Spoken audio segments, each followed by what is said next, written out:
Adam Berry is our next student speaker. Adam is a tri-captain on the varsity football team. He's a wide receiver, making all kinds of amazing catches over the last 3 years, and we're looking forward to one more year. How's this for an interesting fact? As it turns out, Adam has an identical twin brother, Andrew. Andrew is a defensive back for Harvard. I know there was some serious gloating in the Berry family when the U.S. News and World Report rankings came out this year. Anyway, in 2006, Princeton won the Ivy League title with one of the key wins against Harvard. Brendan Circle scored the game-winning touchdown for Princeton in that game. And guess who made the key block against Andrew Berry on that play? Adam Berry.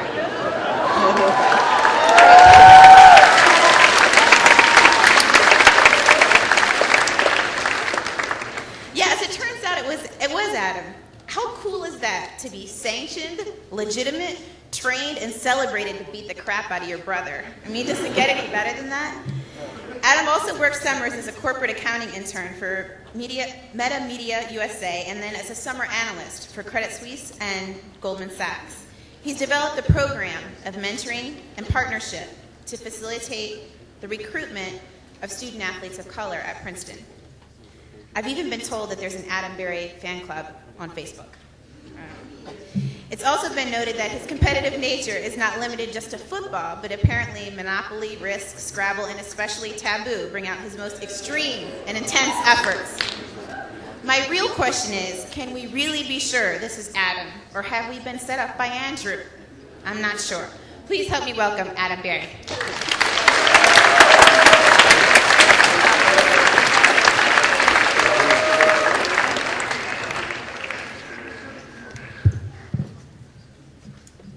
So as you can see, not everyone always gets the good genes in the family. They make some bad decisions too, such as going to Harvard. So, sorry about that.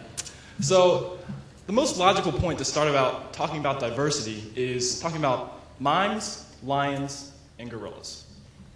One day, an out-of-work mime is visiting the zoo and attempts to earn some money as a street performer.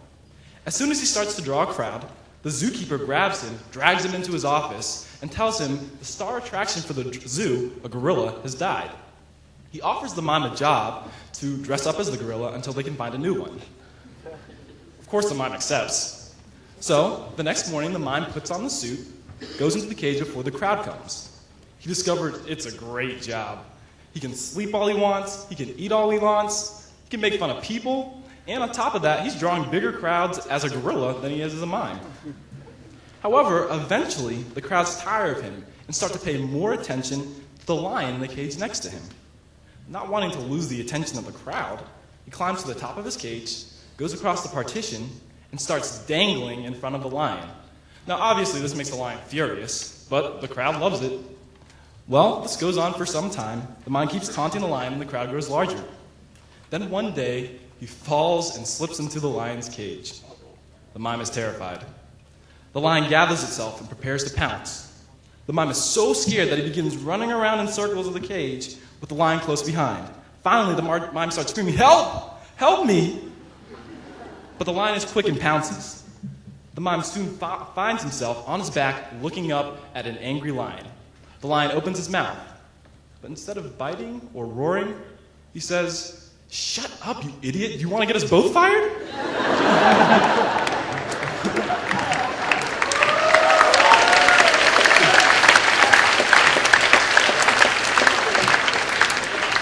Now, chances are with that story, I've actually already lost about a third of you, and I've probably lost another third of you because you're thinking about all the illegal alcohol you're going to consume tonight.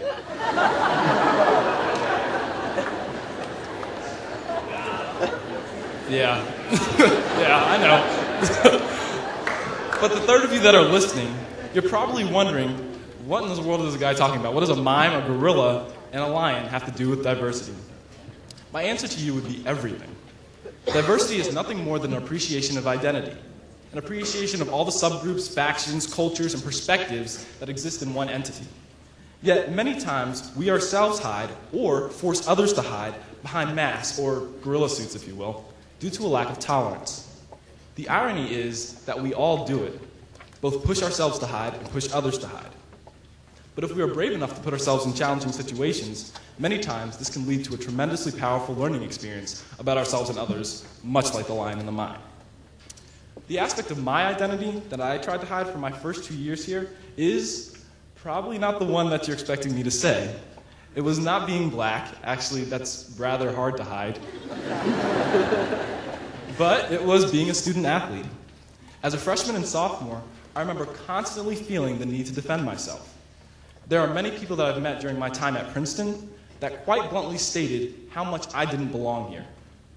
Students went as far as to say that I had used my athletic ability to take the place of a more qualified candidate without knowing a bit about my academic credentials. Just because I was a student athlete, a football player at that, I was automatically a slap in the face to everything that they had done to deserve to be at Princeton. Yet this was not limited to the student population. The ways I had seen and heard professors and preceptors treat other student athletes was enough to make me just basically hide the fact that I was a student athlete in all of my classes. Now, this doesn't work for most football players because they're much bigger than the average student, but actually with my lack of muscle mass, not really an issue. So, all jokes aside, the barrage of downright insulting comments I would hear from people that people would say about student athletes in my midst without knowing I was one of them was disturbing. You see, no student athlete gets to Princeton on the merit of their athleticism alone. The amount of valedictorians, class presidents, honor society members, musicians, captains, and metro area-wide scholar athletes is astounding if other people care to know. The commitment that student athletes make is admirable, from training 49 weeks out of the year, committing 4 to 5 hours a day in season, training 6 days a week out of season, mostly before dawn. The workload that student athletes have in addition to schoolwork is a lot. It was not until one of my politics professors took the time to come down to see one of my games that I realized it's not something I should hide anymore. Not only did she take the time to show up to a practice and a game, she was very complimentary of the team during the very next lecture.